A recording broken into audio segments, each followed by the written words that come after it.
Buenas tardes. Esta es la segunda sesión que tendríamos de nuestra clase de arquitectura de software y la vez pasada hablábamos en términos generales la diferencia que era la simple programación y el querer realizar arquitectura.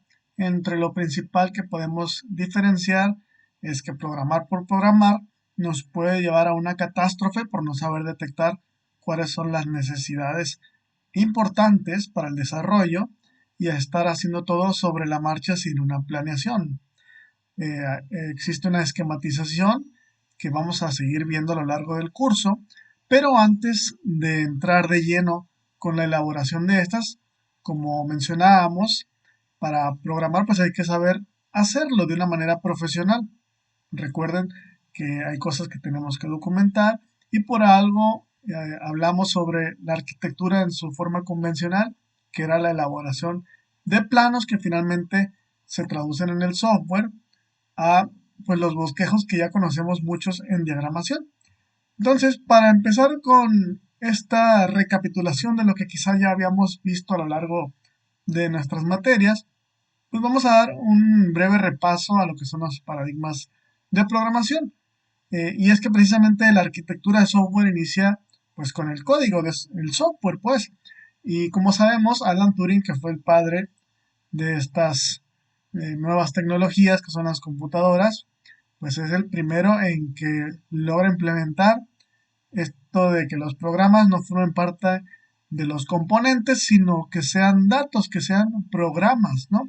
Entonces, estamos hablando de 1945, los programas ya utilizaban los ciclos, las asignaciones, rutinas, estructuras como las pilas, colas. Claro, la diferencia es que era el lenguaje binario, que bien sabemos que procedió a ser lenguajes ensambladores, que hasta la fecha existen, lo cual nos evita, y bueno, ya existen lenguajes de más alto nivel que también nos hacen esta traducción al lenguaje ensamblador y a su vez al lenguaje binario, como es el caso de los lenguajes que vemos en el siguiente párrafo, que vienen a partir de 1951, cuando se inventa el primer compilador. Estos lenguajes, como pueden ver, pues es C++, Java, pues todos los Visual Basic y bueno, el que ustedes quieran nombrar, ¿no? Pero para esto, la revolución importante en este desarrollo fue la creación de los paradigmas. Si recordamos qué son los paradigmas, podemos recurrir a la Real Academia de la Lengua, donde hablamos de una teoría o conjunto de teorías cuyo núcleo central se acepta sin cuestionar y que suministra la base y modelo para resolver problemas y avanzar con el conocimiento. Bueno, este es un término general, pero podemos decir que un paradigma es la forma de hacer las cosas que conocemos convencionalmente. Claro, esos paradigmas pueden cambiar y es lo que se ha hecho con la programación. Eh, Algo que quizás no está tan relacionado es los lenguajes de programación. Un lenguaje de programación no es que esté totalmente vinculado a los paradigmas, pero se han ido desarrollando conforme a las necesidades y los cambios de estos. El paradigma entonces nos dice qué estructuras de programación vamos a usar y cuándo las vamos a usar. A la fecha, nos menciona el autor en que me estoy basando para estas diapositivas, ha habido tres paradigmas de los cuales vamos a hablar a continuación. Son la programación estructurada, la programación orientada a objetos y la funcional.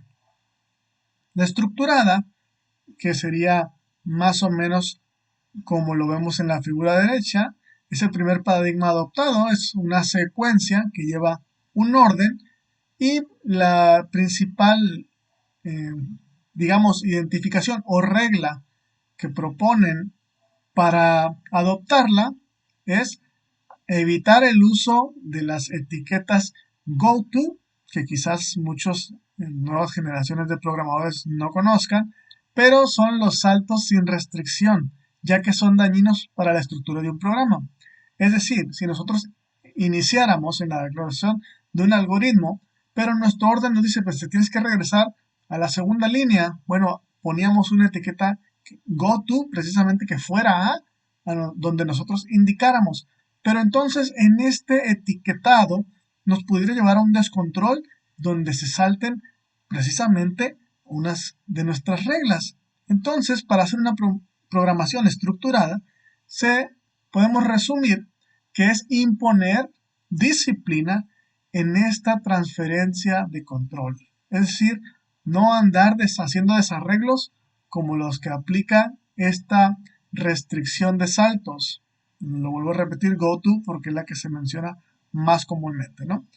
Y hoy en día, pues todos, nos indica el autor, somos programadores estructurados, no porque lo elegimos, sino porque los mismos lenguajes, a forma de que han evolucionado, no nos permiten salirnos de estas reglas. Entonces, no nos dejan ser indisciplinados, ¿no? La programación estructurada permite que los módulos puedan ser descompuestos recursivamente en unidades probables. A su vez, estos módulos pueden ser funcionalmente, descompuestos. Es decir, desde que hablamos de la teoría de sistemas y hacemos un proceso descompuesto en varios subsistemas, podemos hablar de lo mismo en la programación. Si tenemos el desarrollo, como el que vemos aquí a nuestra derecha, de una variable donde hace una asignación y finalmente se imprime, bueno, quizás esta variable tiene varios procesos, varios manejos, varios cálculos que nosotros los podemos hacer en una función o bien en una subrutina, pero entonces solamente incluimos el nombre de esa función y en otro módulo o en otra función, como menciona aquí, tenemos todo ese proceso. Por lo tanto, ya estamos haciendo precisamente lo que nos menciona aquí, descomponer en submódulos el general, ¿no? Mientras tanto, en la programación orientada a objetos, nos menciona que fue el segundo en adoptarse, sin embargo, es casi simultáneamente descubierto, inclusive nos indican aquí que 2 años antes, y las funciones se vuelven constructores para clases.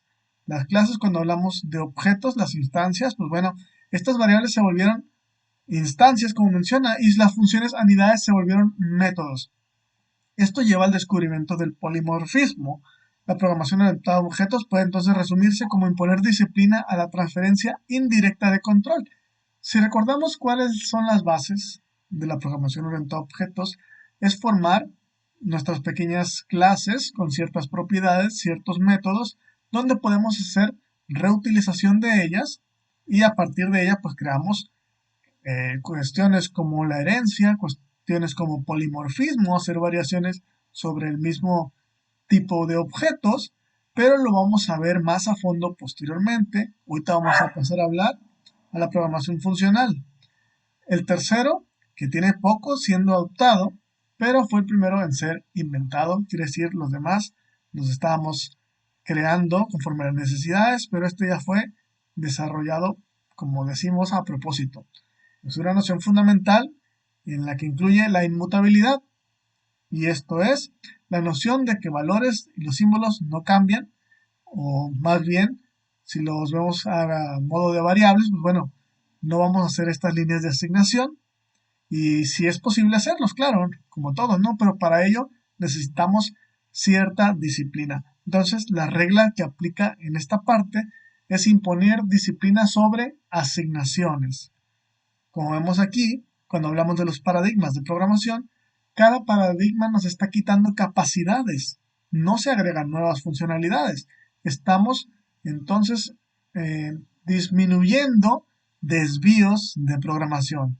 Entonces nos están dando disciplinas, cada vez una disciplina extra que menciona aquí intención negativa, pues no es para afectarnos, sino para el beneficio de precisamente este mejoramiento en la estructura. Entonces nos está diciendo lo que no debemos hacer más de lo que sí deberíamos hacer, ¿no? Entonces, ¿qué tiene que ver esto con la arquitectura?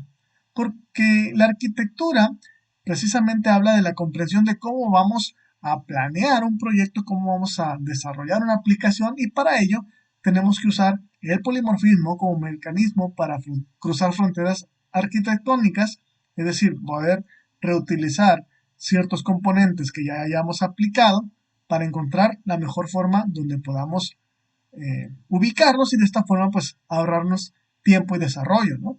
Usamos la programación funcional para imponer disciplina a la ubicación y acceso a datos, siempre, aunque sean distintos modos de programación, eh, programar cualquier cosa implica descomponer un sistema en múltiples componentes, ¿no? En múltiples partes, o como directamente podemos decir, sistemas y subsistemas, ¿no? Y bueno, usamos la programación estructurada como base algorítmica de estos módulos. Eh, Estos tres paradigmas que mencionamos finalmente cumplen con las preocupaciones de la arquitectura, que son llegar a hacer funciones, tener la separación de componentes y manejar los datos.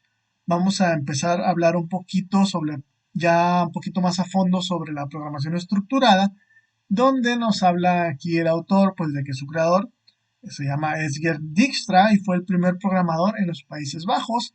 Él, pues, no es que sea el primer programador del mundo, recordemos que estamos basándonos en el desarrollo de Alan Turing y del equipo que tenía a cargo, pero aquí habla precisamente de los Países Bajos y es que se va a trabajar al Centro Matemático de Ámsterdam precisamente como matemático en 1955 y no existía la profesión como tal, no existía algo como programador, inclusive, pues bueno, sin entrar mucho a detalle, el libro nos habla de cómo él batallaba para decir que era un programador. Entonces, finalmente se atribuía la ocupación de ser un físico teórico, pero él concluye que el reto intelectual de programar pues es más grande que el de la física teórica. Entonces, claro, estábamos hablando de que era código binario, ¿no? Recuerden, o un lenguaje ensamblador pues muy primitivo. La forma en que pasamos los datos, si recuerdan, eran tarjetas perforadas que posteriormente fue pasada a las cintas magnéticas y pues bueno, hacer una edición, compilación y probar, podías hablar de que pudiera tardar hasta días, ¿no? Entonces, en todo este desorden inicial, donde apenas se estaban generando las ideas, pues él fue de los programadores que intentó establecer una jerarquía tal como se hace en las matemáticas. Recordemos que era matemático. Entonces, para ello usaba estructuras probadas y unirlas con un código que se pueden demostrar y si no funcionan, corregir. Entonces, finalmente no aterriza tanto como un modelo matemático, pero sí entra como el método científico. Entonces, esas estructuras de control que hacen un modelo demostrable son las mismas que todos los programas se pueden construir y así nace esta programación estructurada.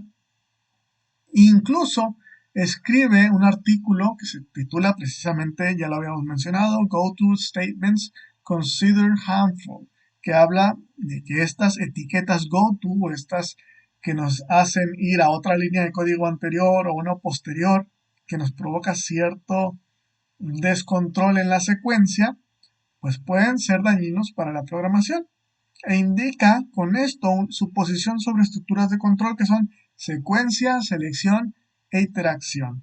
Esto causó gran polémica siempre que se establece una nueva propuesta, pues existen discusiones a favor y en contra, un gran debate, pero finalmente podemos saber que sale victorioso, ya que esta sentencia GoTo pues no existe ya en la mayoría de los lenguajes computacionales, ¿no?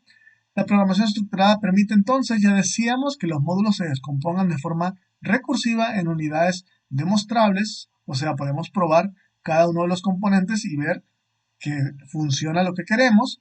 Entonces, estos módulos se pueden descomponer todavía aún más, ¿no? Cada vez podemos hacerlo en distintos componentes que podemos reutilizar a lo largo de nuestro desarrollo. Muchas veces generamos alguna función para hacer una conversión de números a letras, una conversión a lo mejor de una concatenación de ciertos campos en una base de datos, etcétera, ¿no? Entonces estamos haciendo pequeños componentes que podemos usar a lo largo de toda nuestra aplicación. Las disciplinas como el análisis estructurado y el diseño estructurado se volvieron populares el siglo pasado, estamos hablando, recordemos, en las primeras etapas de la computación, de los años 70 y 80, basándose precisamente en estos principios. El desarrollo de software entonces se vio en un enfoque como la ciencia. Hace unos momentos hablaba yo del método científico, precisamente el método científico nos habla de una secuencia lógica que tenemos que seguir para conseguir finalizar un proyecto. Pues bueno, eso aterrizado a la programación menciona precisamente esta estructura, cómo se desarrolla, cómo podemos descomponer algunas partes y hacer la prueba para cada uno, o sea, la experimentación, en lo cual podemos mostrar que si se falla, que si hay algo incorrecto, equivalente a pruebas, como dice aquí entre paréntesis, hace que este programa se robustezca y por lo tanto hace que pueda ser probable, pero a su vez pues pueda ser falsable, tal como las hipótesis. Bueno, entonces esta capacidad de crear unidades falsables la hace valiosa a esta programación estructurada hoy en día. Es decir, vamos a hacer estos subcomponentes, estos subsistemas, estas pequeñas funciones que nos van a dar un resultado, pero al hacer la detección de errores o las pruebas, pues precisamente nos podemos ir hasta ese componente para corregirlas y con ello pues se nos corrigen todas las partes donde lo utilicemos, ¿no? Entonces la descomposición funcional todavía es considerada una de las mejores prácticas a nivel arquitectónico.